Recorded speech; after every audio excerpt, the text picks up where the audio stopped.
Halo semuanya, selamat datang di podcast hari ini.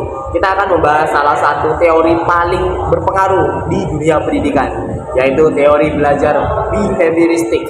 Nah, teori ini sudah diterapkan bertahun-tahun dan berfokus pada pembentukan perilaku peserta didik. Yuk, kita simak bersama-sama.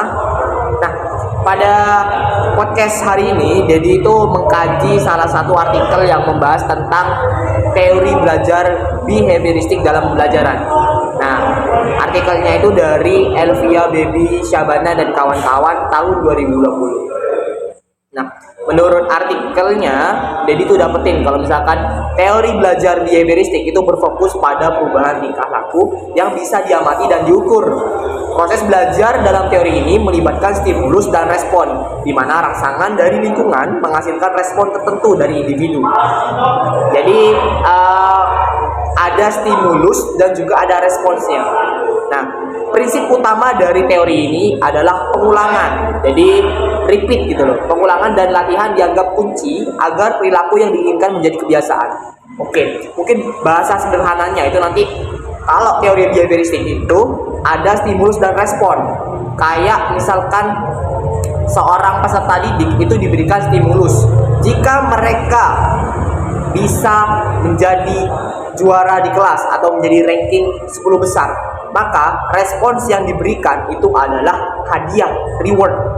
Nah, selain respons positif, teori behavioristik itu juga ada yang memberikan respons negatif. Jadi misalkan dia telat masuk kelas atau dia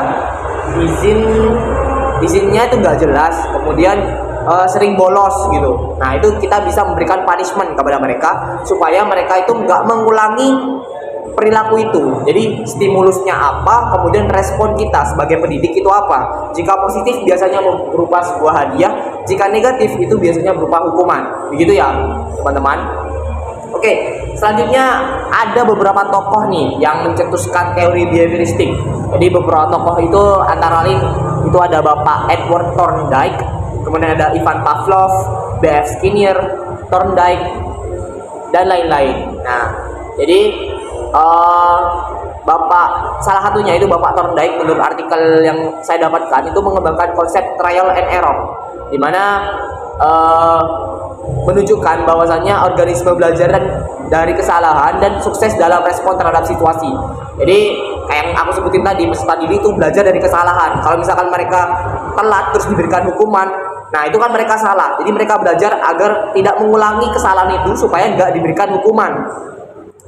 Kemudian yang sukses, nah kalau yang sukses itu yang kayak aku katakan tadi, kalau misalkan mereka juara terus dapat hadiah, itu maka menandakan kalau mereka itu sukses dan mereka akan termotivasi untuk melakukan hal tersebut lagi. Jadi jika yang berprestasi terus berprestasi, sedangkan jika yang melanggar itu diharapkan untuk stop agar tidak melakukan perilaku itu kembali lagi, begitu.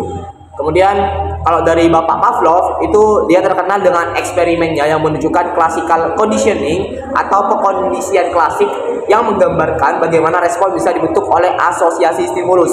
Sementara Skinner memperkenalkan konsep operant conditioning yang menekankan pada penguatan positif dan negatif untuk membentuk perilaku.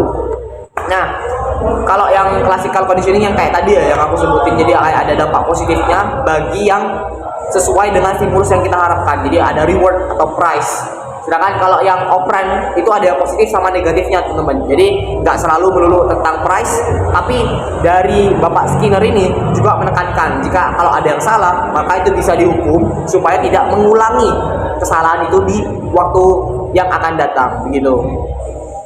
Kemudian kalau aplikasi teori behavioristik dalam pembelajaran, menurut artikel ini itu teori behavioristik memiliki aplikasi yang luas dalam dunia pendidikan. Dalam pembelajaran, siswa dilihat sebagai individu yang perlu distimulasi dengan metode drill atau pembiasaan. Guru memberikan tugas-tugas atau pertanyaan sebagai stimulus dan respon yang tepat diberi penguatan seperti pujian atau nilai yang baik.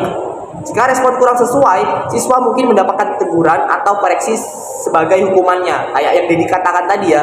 Jadi ada stimulus dan responsnya jika diterapkan dalam pembelajaran. Jadi misalkan dia ranking 1, dapat hadiah, dia telat, dia bolos, dia melanggar aturan sekolah, maka akan mendapatkan hukuman. Seperti itu ya teman-teman. Jadi kesimpulannya adalah teori behavioristik ini telah membawa banyak manfaat, terutama dalam dunia pendidikan yang terstruktur dan terukur. Namun di era modern ini penting bagi kita untuk mengkombinasikan berbagai pendekatan agar pembelajaran ini dapat lebih holistik. Jadi itulah podcast pada hari ini. Terima kasih telah mendengarkan podcast saya hari ini. Sampai jumpa di episode selanjutnya.